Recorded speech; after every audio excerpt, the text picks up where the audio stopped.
Graça e paz, sou Lucimeire e venho aqui para trazer uma palavra, um ensino bíblico e uma palavra da parte de Deus para você, para a edificação da sua fé em Cristo Jesus.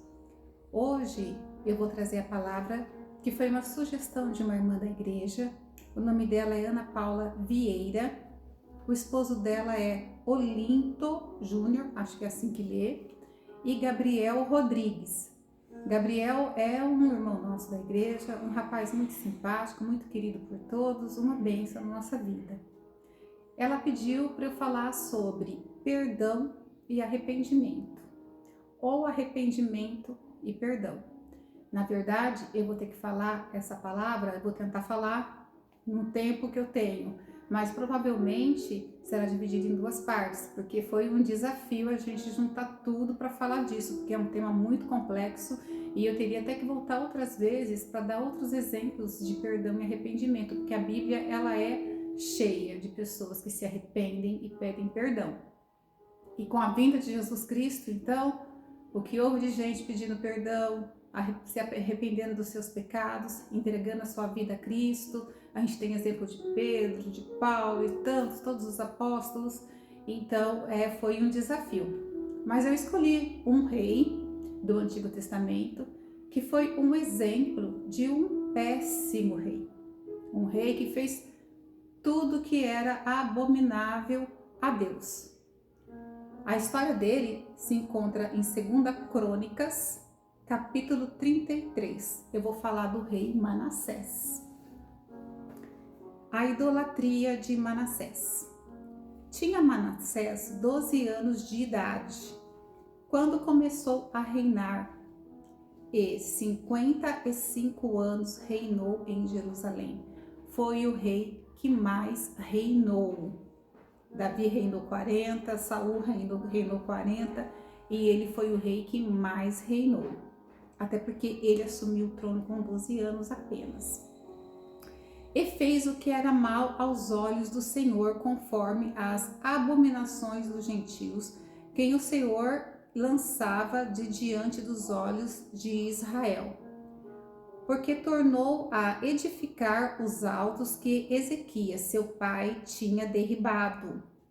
Ele levantou altares a Balaíns e fez bosques e prostrou-se diante de todos os exércitos do céu e o serviu. Então vamos lá. Manassés teve um pai e um avô. Então vamos lá. A história do avô, Acás. Acás foi um péssimo rei. Nós estamos falando das duas tribos de Judá, porque depois que Salomão morreu, as tribos foram divididas, 12 tribos. Ficaram 10 tribos ao norte que foram conhecidas como as tribos de Israel, tá? 10 tribos que os assírios levaram são as 10 tribos perdidas de Israel. E ficaram as duas tribos ao sul, que é a tribo de Judá e a tribo de Benjamim, que ficou conhecido como Reino de Judá, e a religião judaica vem proeminente da tribo de Judá. Então, por isso que fala os judeus, porque é proeminente da tribo de Judá. Nessa separação, as 10 tribos foram levadas pelos assírios. E os assírios agora investiam contra as duas tribos que restavam, que eram as tribos do reino de Judá, que eram as duas tribos que ficaram no sul, então norte e sul. Acás foi um dos reis. Ele foi um péssimo rei, ele foi idólatra, ele reinou por 16 anos apenas, ele morreu muito novo, aos 36 anos. Ele fez tudo que era abominável aos olhos de Deus, levantou postes de ídolos, colocou altares a Balaíns dentro do templo. Ele fez altares, se prostrou, levou Jerusalém, levou a Israel a praticar a idolatria e foi um péssimo rei. Depois vem Ezequias, que é o filho dele. Ezequias foi um rei excelente. Ele limpou Israel, limpou a parte de Israel, que eu falo a parte de Judá. Limpou Jerusalém de toda a idolatria. Tudo que o pai dele levantou, postes de ídolos, altares a Balaíns, ele derrubou tudo. Ele tirou os incensos que tinha nos montes, tirou os altares, derrubou todos aqueles pós de ídolos, ele limpou, ele fez uma limpa em Jerusalém e levou o povo a adorar o verdadeiro Deus. Foi uma época muito boa em Jerusalém. O povo começou a se voltar a Deus e a praticar o que era bom aos olhos do Senhor. Só que o rei Ezequias ficou muito doente para a morte.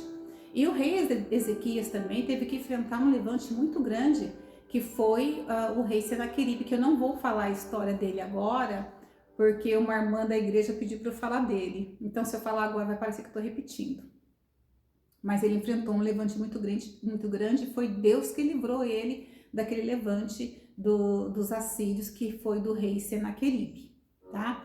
Então, ele reinou 29 anos, o rei Ezequias, 29 anos. Ele estava muito doente, ele estava para morrer. E ele orou a Deus. E Deus usou Isaías, porque Isaías era contemporâneo de Acás e de Zedequias, e também foi contemporâneo de Manassés. Na verdade, o profeta Isaías, ele profetizou por mais ou menos 60 anos pelo povo de Israel. E Deus usou Isaías para falar com Ezequias. E falou para ele: Deus está acrescentando 15 anos na sua vida. Nesse acréscimo de 15 anos, no terceiro ano desse acréscimo, nasce Manassés. Então, ele viveu com Manassés 12 anos. Depois, ele morreu. Então, Manassés, quando começou a reinar, e quando ele teve uma certa idade, quando ele percebeu que as outras nações tinham muito reis, eram nações poderosas, aquilo cresceu dentro dele, porque ele reinava e ele tinha um único rei, que era Deus, que era o Deus do pai dele, era Deus que o pai tinha ensinado para ele que ele deveria orar, que ele deveria se prostrar, que ele deveria dirigir as suas orações, que ele deveria dirigir os seus sacrifícios. Era tudo para um Deus só, que é o nosso Deus. Ele se desviou completamente e fez tudo que era abominável aos olhos de Deus. Tudo. Ele foi o pior rei que Israel teve, que o povo de Israel teve. Muito mal. Ele começou a praticar idolatria e levar ao povo a idolatria.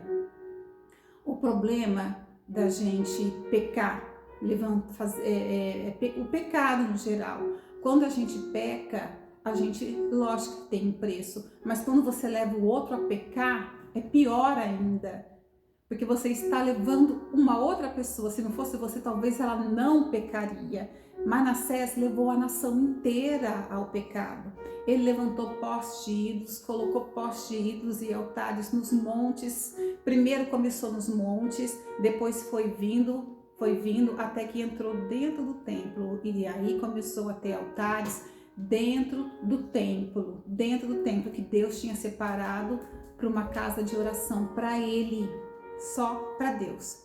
Então ele fez altares a Baals dos fenícios, que fazia referência a vários deuses do Levante. Então ele tinha altares como Baal Haddad, Baal Beride, Baal Peor, Baal Zebub. Tinha altar a Deus a Zerá, e fora aquele monte de Balaíns. Ele fez esses altares e fez um deus que era um deus fenício também. Ele levantou no Vale de Rinom uma estátua do deus Moloque. Esse deus, ele era um deus feito de ferro que tinha o ventre vazado, e eles colocavam dentro desse ventre, eles colocavam lenha, ateavam fogo, fazia aquela lenha ficar toda acesa, aquele deus ficava incandescente. Ele tinha a mão espalmada assim, dessa forma. Ele tinha a mão espalmada, e na mão desse Deus, era passado os filhos primogênitos. E Manassés fez seus filhos passar pelo fogo, que é o que eles chamam passar os filhos pelo fogo. Ele colocou os filhos dele em sacrifício a Deus Moloque, que significa Deus Moleque. Ele colocava os filhos dele. Então tinha sacrifício de primogênitos, tinha sacrifício de criança, tinha sacrifício de mulheres, sacrifício de animais, sacrifício de aborto. Tinha sacrifício de aborto. Foi uma época terrível em Israel. Era muita idolatria.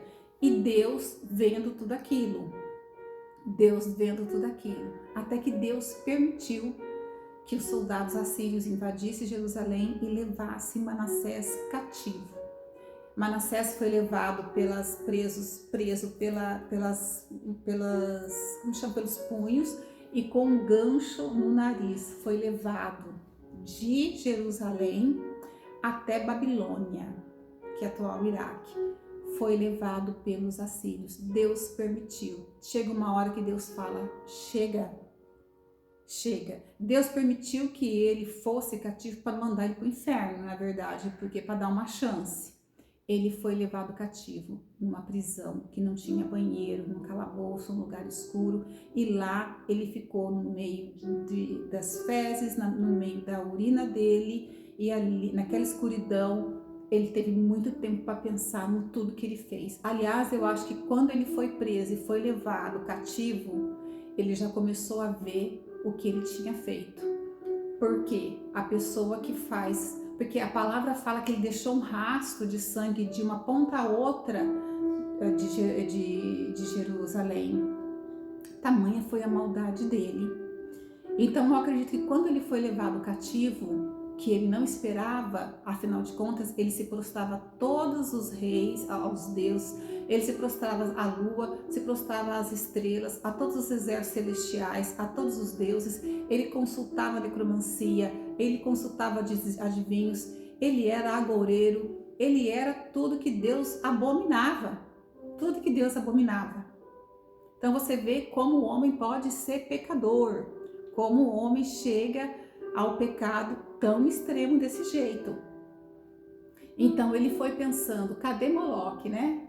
Tô indo preso, tô sendo levado por um gancho, que isso aqui, colocar um gancho aqui, se uma pessoa que tá com um gancho, você tá com um gancho aqui, uma pessoa tá de segurança, a pessoa mexe, você mexe junto, se a pessoa levanta, você levanta junto, porque um gancho aqui faz você ser extremamente submisso à vontade da outra pessoa. Porque se você está preso só aqui, você pode forçar, você pode soltar seu corpo, eu não vou, você vai ter que me arrastar mais um gancho aqui.